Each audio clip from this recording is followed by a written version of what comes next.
Bem, pessoal, daremos continuidade, né? Agora sobre manejo de pragas da cultura do maracujazeiro, né? Vamos continuar falando sobre as pragas, né, de importância para a cultura.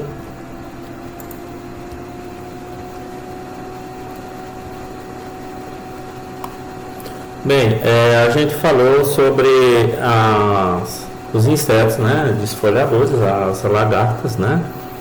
E agora vamos falar sobre sugadores. Nós falamos sobre mastigadores, né, no caso as lagartas, e agora vamos falar sobre sugadores, mais especificamente os percevejos, né? Os percevejos são importantíssimos para a cultura do maracujazeiro, causam perdas significativas, né? E são várias, né, as espécies que causam dano.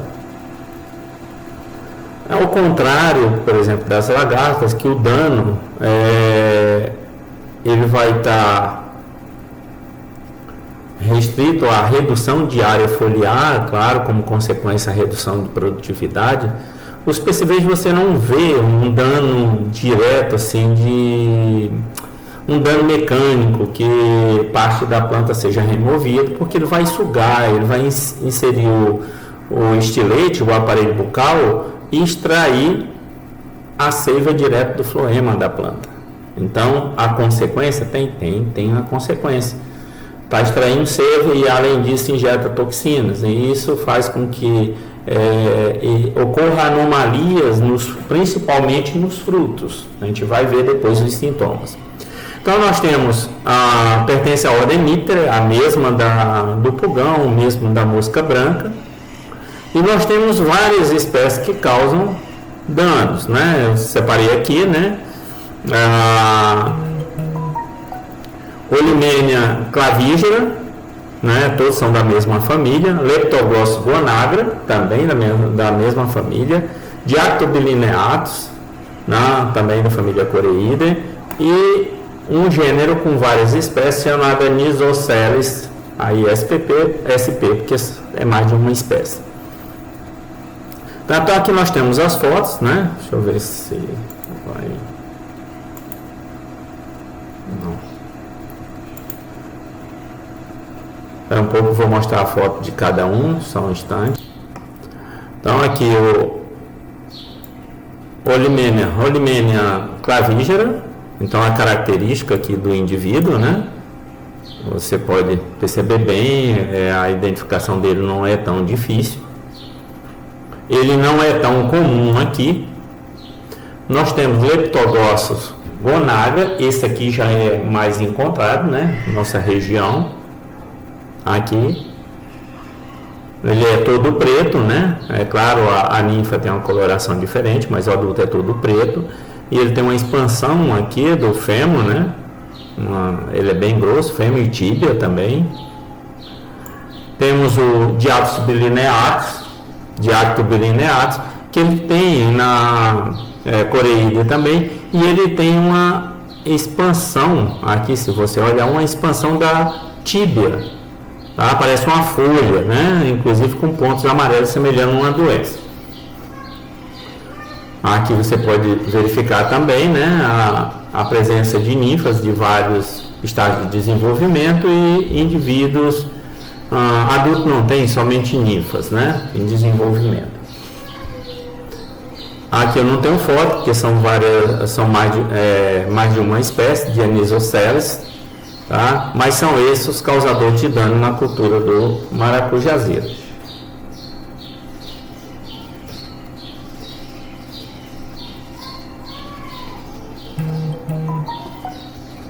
Então, primeiro, nós vamos falar aqui, né, do Diactobilineatus, né, a ordem, a gente já tem a ordem Mitra, a família Coreidae. É uma das principais pragas da cultura do maracujazeiro. Ele vai medir de 2 a 2,2 centímetros de comprimento, então não é um percevejo muito grande. O protórax e o escutelo tem cor verde. É essa estrutura aqui, ó, protórax e escutelo. Verde escuro, e a face ventral do tórax é alaranjada. Parte ventral da região torácica, onde tem as pernas, tem coloração amarelada, alaranjada, né? As pernas são longas, a gente está vendo aqui, em forma foliácea, a tíbia, com manchas alaranjadas. Essa mancha alaranjada nessa parte da tíbia que parece uma folha, né? Assemelhando-se a uma doença.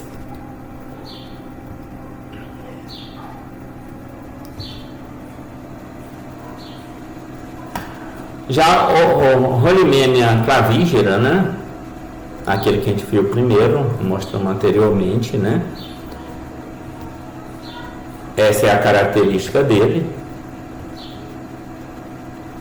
Só é encontrado geralmente na face abaxial da folha, ou seja, na região ventral, a face inferior da folha, na verdade, medem de 1,7 a 1,9 centímetros de comprimento, menor que o anterior. As antenas são pretas, com exceção do quarto artículo da antena, que é articulada, que é branco amarelado. O final, né, bem próximo do final da antena, ela tem um artículo que tem coloração branco amarelada. O pronoto é vermelho, vermelho escuro, com 5 manchas amarelas.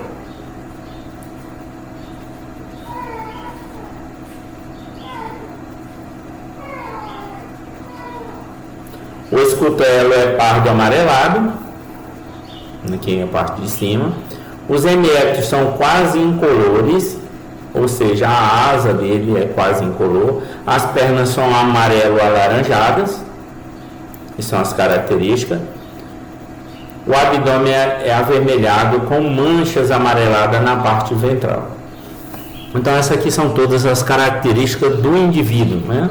Para quem vai fazer a identificação, é interessante essas características para você poder identificar. Já o Leptogócido gonagra, eles são encontrados, a característica que mais informações a respeito dele. São encontrados na lavoura do maracujazeiro, mas tem outros hospedeiros como Momocardia charante ou melão de São Caetano, que todos vocês conhecem, né?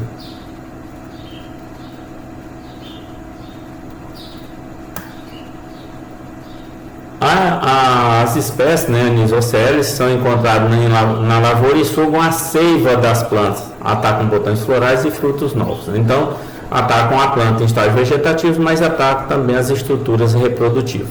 E uma observação, no caso de percevejos, de uma forma geral, a identificação deles no campo pode ser feita com base na coloração, nos hábitos e na morfologia dos insetos. Então, se você for olhar todos esses indivíduos, cada grupo, cada espécie tem diferença da outra. É fácil se você pegar uma foto e colocar uma do lado da outra, você vai diferenciar muito bem. Quais são os danos causados por esses percevejos? Tanto as ninfas como os adultos sugam a seiva das plantas. Essa é a principal característica. As formas jovens preferem botões florais e frutos novos que caem depois, né? São abortados. Então, o fruto muito novo ele é abortado. Enquanto os adultos podem atacar folhas, ramos e frutos de qualquer idade. Os indivíduos adultos, tá? O fruto pode ser de qualquer idade. Em consequência da sucção de seiva, os botões florais novos caem, ao passo que frutos maiores, botões florais e frutos novos, faltou aqui, frutos novos, caem, ao passo que frutos maiores murcham e tornam-se enrugados, prejudicando o seu valor comercial. Esses frutos maiores, eles enrugam, mas não caem, mas não tem valor comercial. Aqui só para vocês terem uma ideia, o sintoma, se você olhar, tem umas depressões nos frutos em início de desenvolvimento, isso é onde o percevejo sugou.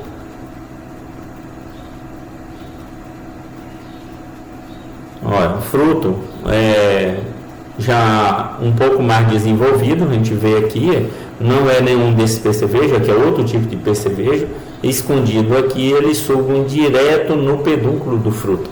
Então a consequência para o fruto é isso, que não tem passagem de seiva, não tem passagem de nutriente, de reserva para a formação do fruto. E um fruto mais velho tem essa característica, que você muitas vezes chama maracujá de gaveta, né? bem enrugado, esse fruto não tem valor comercial. Se você abrir ele, praticamente não vai ter nada de que você possa explorar, no caso, o suco. Beleza, pessoal. Que outra praga a gente tem com o maracujazeiro? Nós temos também a broca, né? Quem nunca ouviu falar, nós temos broca, mas não é uma broca do fruto, é uma broca da haste, né? É conhecido como broca maracujazeiro ou da haste. A ordem é Coleóptera, a família Curculionidae, ou seja, ele tem um prolongamento da cabeça aqui que dá essa característica. Se você olhar aqui, você vai ver que a cabeça tem um prolongamento, por isso que ele é colocado dentro da família Curculionidae. Ele tem um nome científico de Philonis passiflora, passiflora já fala, né, maracujá. Ele é um besouro de 7 milímetros de comprimento, com cabeça e protórax marrons e hélictos esbranquiçados, quer dizer, o primeiro par de asas esbranquiçado, com 2 faixas de coloração marrom que se cruzam. Então vamos ver como que é aqui o adulto. Então, ó, se você olhar aqui, tem essas manchas esbranquiçadas, que são transversais, né, corpo do inseto, e é intercalada essa coloração clara, quase branca, com marrom.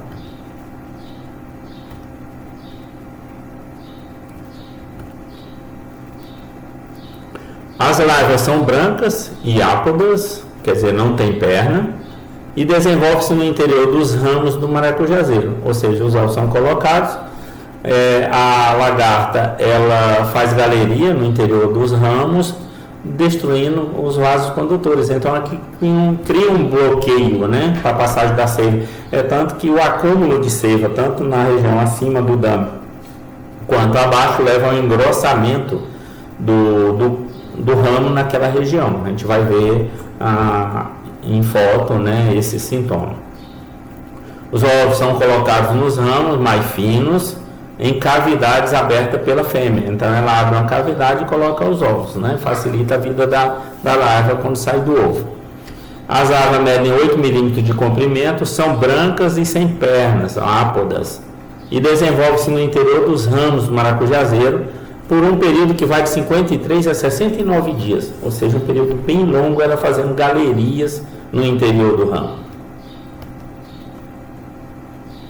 A fase de pulpa ocorre em câmara pulpal, ou seja, dentro, né, do ramo, e varia de 14 a 35 dias para esse indivíduo se transformar em adulto. 14 a 35 dias.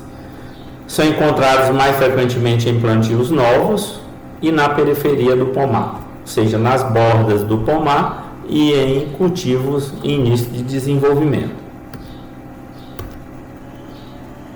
Então aqui ao ciclo, né? Se você verificar aqui, ó, onde tem no seu interior uma broca, né? A larva está aqui dentro. Você vê que tem um engrossamento desse ramo, ou seja, a seiva chega até aqui e ela não consegue passar porque houve um bloqueio. Então tem acúmulo de seiva aqui e ocorre engrossamento. A larva, né? É ápoda, não tem perna e geralmente, como é um coleóptero, ela fica meio curvada em formato de C. A pulpa e o indivíduo adulto, ou seja, esse indivíduo passa por 4 fases de desenvolvimento. Ovo não está aqui, a gente não vê, mas ele é colocado nessa região. Larva, pulpa e adulto. Os danos às larvas abrem galeria no caule da planta, tornando-os fracos e quebradiços. Claro, né? Ali você tem um dano ali interno que qualquer movimento que fizer esse ramo ele vai quebrar, prejudicando o fluxo de seiva e promovendo o secamento e morte do ramo a partir dali. Ou seja, morreu ali o ramo, a partir desse local de ataque vai secar. Então você tem que estar fazendo poda, tem que estar acompanhando para fazer poda desses ramos afetados. Quando o ataque ocorre na haste principal da planta do maracujazeiro, os danos são mais severos, podendo causar a morte da planta, principalmente quando o ataque ocorre na fase inicial do desenvolvimento da planta.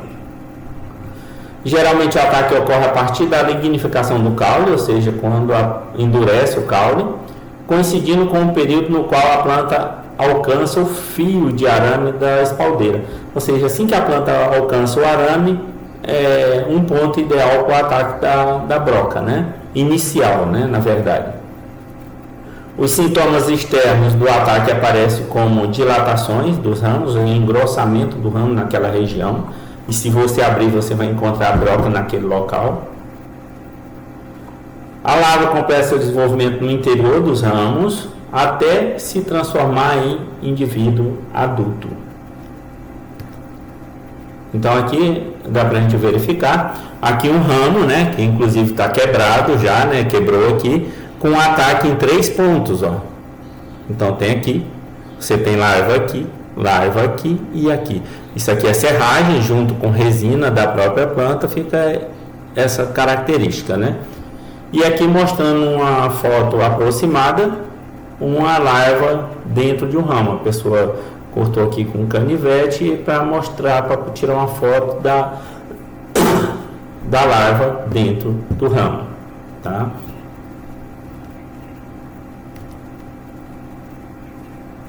Bem, pessoal, esse vídeo é só isso, é um vídeo bem rápido, a gente dará continuidade no próximo vídeo. Obrigado a todos.